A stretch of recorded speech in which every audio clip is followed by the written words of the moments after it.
So this is a 2-year-old patient of mine. Let's call her Emma.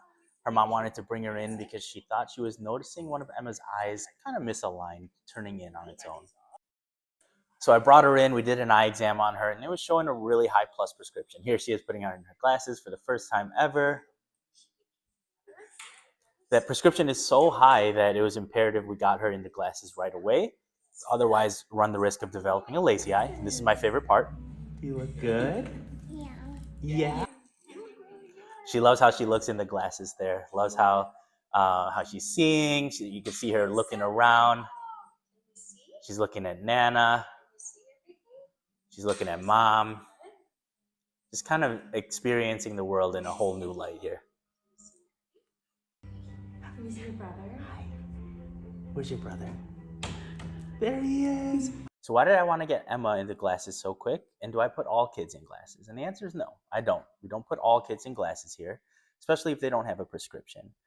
Emma was different because we wanted to try and prevent something called amblyopia, which is a decrease in vision not due to any disease or structural damage, but is due to the connection from the eye to the brain. What happens is from birth to 6 years old, the eye and the brain are still forming a connection. The eye's taking a clear picture and they'll form a strong connection with the brain. If something stops that clear picture from happening, the brain just says, I can't really see too well out of that eye. I'm just going to kind of ignore it. And that connection doesn't develop, and then you get a lazy eye. So some things that could stop that clear picture from happening are sometimes kids are born with one eye turning in or out, just kind of crossed constantly. Sometimes kids have a paralyzed eyelid covering their eye, or a congenital cataract where it's just too blurry or that eye is just deprived.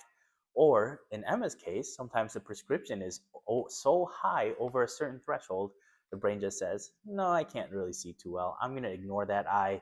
It's going to become lazy and I'll focus on the good eye.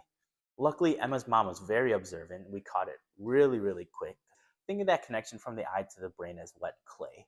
From about birth to 10 years old, we could get that clay to where we want it to be. After 10 or so, wherever that clay is, it's hardened, it's stuck. That's where it's going to be. And same thing with the connection from your brain. From about birth to 10 years old, we could get the visual acuity to about where we want it. After about 10 years old, whether she wears glasses or she doesn't, her best corrected visual acuity will probably stay at where it is. With Emma's eyes, she's very, very farsighted. And don't think of that in terms of clarity. Think of that in terms of how hard the eyes are working. So when you're farsighted, your eyes can focus through part of that prescription. And when you look up close, your eyes have to focus even more. So for Emma, because of how farsighted she was, her eyes were working really, really hard. Now with the glasses, her eyes don't have to work as hard and her glasses will do the work for her. So we're going to continue to do regular follow-ups with her as she gets older, monitor her prescription, see if we have to make any changes or adjustments. But I'm really optimistic because of how early her mom brought her in that her visual acuities will be just fine.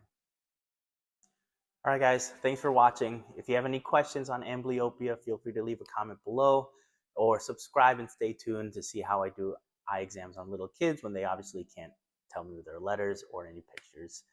As always, make sure you go see your optometrist for your yearly eye exams, or be like Emma and see the difference with Sight to See Eye Care and Eyewear.